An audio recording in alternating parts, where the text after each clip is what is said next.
I would say that the gym sets are the most creative and the most innovative of all of the Wizards of the Coast era sets. And honestly, two of the most balanced sets. Having these powerful trainers that only apply to certain trainers' Pokemon was a great idea. And thematically, it just works.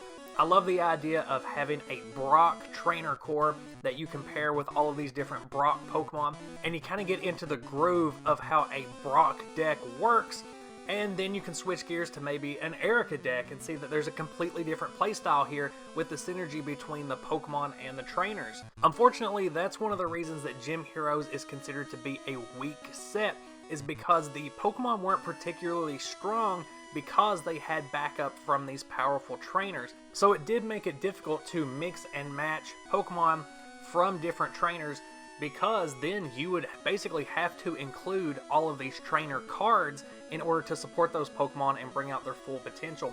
So while individual cards had great creativity, had new effects, these new mechanics, the overall creativity for deck building was limited, with all of the cards in Gym Heroes being kind of sectioned off depending on what gym leader they were themed around, which also made it more difficult to mix these cards with other sets in the same standard format, leaving fans at a loss because the set didn't create any new archetypes because the Pokemon weren't super powerful or competitive, and it didn't give players any new tools to update their older archetypes. So what Gym Heroes really lacked was key cards, powerful cards that you could build decks around, but really what we got was mostly support cards, support trainers, and support Pokemon. As far as Pokemon go, there weren't any real heavy hitters, and on the trainer side of things, you had really great trainers, but they were very situational, oftentimes based on whatever type of gym leader cards you were using. Take Erica's Maids, for instance. This is a fantastic, underrated card if you're running an Erica deck, but outside of that, it has zero use. That being said, there are some cards that did have some metagame impact, and these 6 here are the ones that I would consider to be the best cards in the scope of overall metagame from this set. Rocket Scyther and Rocket's Hitmonchan kind of made their own new version of Haymaker. The Rocket's Trap was the cornerstone of all Trapper builds. No Removal Gem became very essential in the base Neo format for Rocket on any decks that required a lot of energy to attack. No Removal Gem was a must. Good Manners is an amazing utility card and probably saw the most amount of play out of all the cards in this set. And Recall was this really niche surprise competitive card that found its way into a lot of Gyarados and Steelix builds. And I gotta mention, not only the worst card in the Gym Hero set, maybe one of the worst Pokemon TCG cards ever printed, and that's Minion of Team Rocket. I get that this card can be a game winner if your opponent only has one Pokemon on their side of the field, but the improbability of hitting 2 heads means that you're way more likely to end up just completely wasting your turn by playing this card and not being able to attack your opponent. Ironically, to fit with the theme of gym leaders, none of the Rocket Pokemon get any trainer support at all except for this terrible card, so it is very fitting, but in turn, the Rocket Pokemon are actually the best Pokemon that were printed in the gym sets, and really the only Pokemon that had decks built around them. So with the best and the worst of the set out of the way, let's get into the cards that I consider to be underrated. And for Gym Heroes, there's a lot, because a huge chunk of this set was completely overshadowed by other cards in the metagame. So I'll start with one of the only cards on this list to actually see some competitive play, and that is Erica's Victory Bell. The arrival of the gym sets also meant the arrival of the Prop 15 format, meaning that Gust of Wind wasn't as usable as it used to be. And so Fragrance Trap was an amazing tool to pull out your opponent's Pokemon and trap them in the active position. So Erica's Victory Bell became kind of this low-key staple of very tricky decks. It would get paired with stuff like Dark Dugtrio, Dark Vileplume, and later Murkrow from Neo Genesis, all decks that centered around controlling your opponent's side of the field and locking them into unfavorable circumstances. And Victory Bell paired great with the second card on my underrated list, which is Erica's Perfume, which allowed you to force basic Pokemon out of your opponent's hand and onto their bench, effectively adding a weak, low HP Pokemon to your opponent's side of the field for you to either gust out, or Fragrance Trap out, or target specifically. On the bench, which a lot of decks specialized in later formats, where you would force your opponent to play down a baby Pokemon with only 30 HP, and then attack it for an OHKO with a card like Blaine's Charizard, or use Pokemon powers like Dark Crobats to take some very easy prize cards. Speaking of attacking the bench, this is the lesser known and lesser used of the Brock's Onyx cards. The other one's much preferred because it does have 100 HP, but I feel that this Brock's Onyx and its tunneling attack are highly underused for damage spread decks. It isn't exactly splashable because tunneling requires 3 fighting energy, but when you're pairing this with something like Dark Crobat or Fossil Gengar, the energy type doesn't really matter. And again, this is another card that pairs really well with Dark Dugtrio. A lot of people will point out that tunneling can't be used 2 turns in a row, but if you bench Brock's Onyx, then that effect ends and you can use it multiple turns in a row. Rocket's Snorlax. It's got high HP and it can deal damage without attacking, so why exactly wasn't this thing used in more decks? Well, the retreat cost of 4 definitely hurts, and the fact that you flip for sleep in between turns, so keeping Snorlax asleep was a bit of a problem. But actually getting Snorlax asleep was very easy. Its own attack puts it to sleep, and then you had utility cards like Drowsy from the Rocket set that could automatically put it to sleep off of a coin flip. It's rare that you actually get a damage sponge that can deal damage back and stall at the same time though. Rocket Snorlax did see a little bit of play in sleep decks, but ultimately it was much more preferred to use the Jungle Snorlax, which ironically couldn't go to sleep.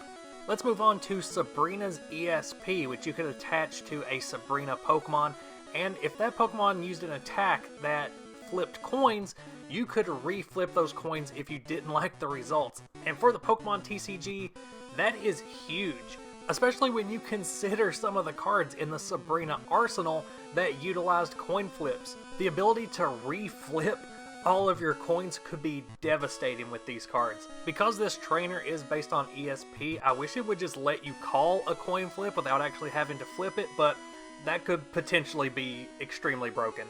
All of the cards on this list are cards that I have experience with, that I've used in decks before, except for Lieutenant Surge's Fearow. It's a card that I'm always wanting to include in decks, but end up not doing it for one reason or another. I had tried pairing it with the 2 versions of Lieutenant Surge's Raticate whenever I did that deck build, but ultimately I just found Mr. Mime to be more usable. Repeating Drill can be powerful, dealing anywhere between 0 and 50 damage, but the real draw here is Clutch. You can get a turn 2 Clutch for 30 damage, which is pretty great, but you're also locking your opponent's active in place. This is like a Proto Genesis Murkrow, except the damage output is much higher and you have higher HP. So I will continue to search for usefulness in this card. If you guys have used Lieutenant Surge's Fearow effectively before, please let me know down in the comments. If you've been watching the channel for a while, you know that I like to throw Blaine's Charmander into a lot of different decks. It gets overshadowed by Blaine's Charizard and its ability to OHKO babies, but you can build an entire deck around just spamming the Kindle attack on Blaine's Charmander. Just Blaine's Charmander, fill a deck with fire energy, use Kindle, and you're essentially locking your opponent out of using energy. And not just basic energy, special energy cards too, which is huge.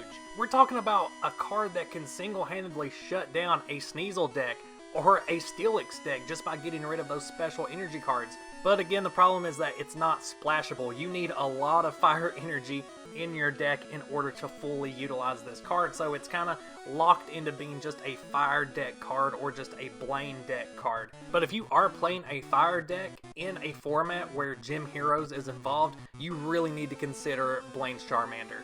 Erica's Dratini is another card that did see some play. It was a great addition to damage swap decks, as you could really only deal 10 damage to it unless you shut down its Pokemon power Strange Barrier. It also has a resistance to Psychic, meaning that any psychic types would be unable to damage it completely. So with this ability to decrease all incoming damage to only 10, why wasn't Erica's Dratini in every single stall deck? Well, because it had some pretty tough competition. From cards that could just straight up neutralize any damage depending on the circumstances. Now, Erica's Dratini does have some advantages over Mr. Mime, and Mr. Mime would never be able to damage an Erica's Dratini. So it definitely deserves way more of a spotlight as a stall card than it ever got. And that promo Mew wasn't released until 2002, way after Erica's Dratini would have been rotated out of standard, but for formats like Base Neo, Mew did serve as some competition for Dratini. Look who's back in the underrated list, and this time, even better. The Jungle Sea King basically had the exact same attacks, except this time Mud Splash deals an additional 10 damage to the bench, rather than just that solid 30 damage for 2 water energy. It has a great damage per energy output, it's very simple to use, and it's very splashable, as in you can add this to any deck that is weak to fire as a counter, so this is a great card to put into Steelix decks or Scizor decks. Misty's Dugong is included in a lot of Steel decks for this exact reason. It can also technically hit fighting types for weakness as well, but not deal as much damage for those 2 energy. So I don't know why Misty's Dugong gets a pass and is considered this great counter to fire types, but Misty's Sea King is left out of that conversation completely. The same for Misty's Poliwhirl, another greatly underappreciated card. Again, it's super splashable. Rapids only requires 2 energy, and only one of those has to be water. You can't deal as much damage as a Dugong or a Sea King, but you do have a chance to discard an energy, which is universally effective against any deck, not just fire types. For the final 2 cards on this underrated list, I will present them the way that they should be played, and that is together. Lieutenant Surge's Electabuzz, both of them. They both have this amazing charge attack that gives you some reliable energy acceleration, which was rare in the Wizards era of the TCG. Electric Current deals some chip damage for just a couple of lightning energy, and then passes one of those energy on to the other Surge's Electabuzz on your bench, so that you can pull it out and get off a huge attack with Discharge. So the entire strategy of an Electabuzz deck would be continuously lay down an energy on Surge's Electabuzz to use Electric Current, deal a little bit of damage, and pass on that energy you just played onto the other Electabuzz to start charging up that Discharge attack. But the 70 HP Electabuzz is usable on its own, as it can charge its own Discharge attack, though not as effectively, especially since Discharge does not have a fixed damage number. And that's one of the reasons I think these Electabuzz cards are overlooked, is because Electric Current doesn't deal enough damage to warrant an entire deck build around it, and Discharge requires coin flips, so it's always a gamble using it because you have to discharge all energy attached to Electabuzz in order to use it, no matter how much damage you're actually dealing. The other reason that I feel these cards are just overlooked and underrated is because Rocket Zapdos was released one set later, which could also provide its own energy acceleration and set up an even bigger attack that did have fixed damage. Without Rocket Zapdos, I think that Lieutenant Surge's Electabuzz would have seen a lot more play. It would have been the premier electric type to use. If the Lieutenant Surge trainer cards would have been just a little bit better and a little more useful for the actual Lieutenant Surge Pokemon, I think that this Electabuzz pairing could have been a lot better, but Surge probably has the worst trainer base out of all of the gym leaders in Gym Heroes and Gym Challenge. The cards just aren't really usable, and they don't actually support the Lieutenant Surge Pokemon properly. So there we have the best, the worst, and most importantly, the most underrated cards of Gym Heroes. There are a lot of overlooked cards in Gym Heroes, so let me know down in the comments what you feel is underrated. What changes would you make to my list? Let me know down there. Stay tuned for the Gym Challenge video coming soon, as well as some juicy Neo On content. So until then, bye.